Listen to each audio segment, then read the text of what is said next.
Welcome to ancient Greece. Let's talk about the day that Theseus saved Heracles without throwing a single punch.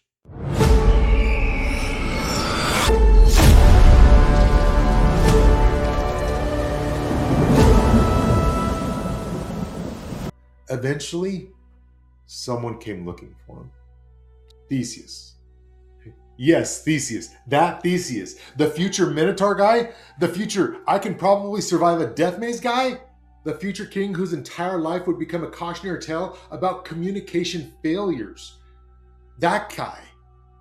But right now, he was just a friend. And sometimes that's enough. Theseus found Heracles sitting in the wilderness, broken, exhausted, and completely defeated. And to his credit, Theseus didn't do what most people do when they're confronted with somebody else's grief.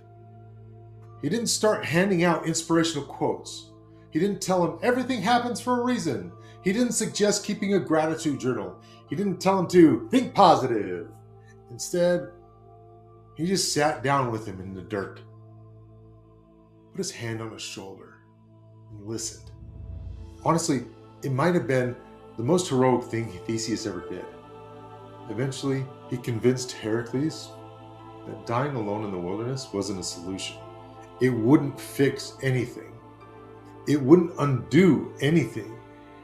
And if there was even the smallest chance that the gods had left him a path forward, he owed it to himself to find it. And there was only one place that could provide answers: Delphi. Heracles, driven from Thebes, the city he'd spent years protecting. He stopped fighting and wandered alone.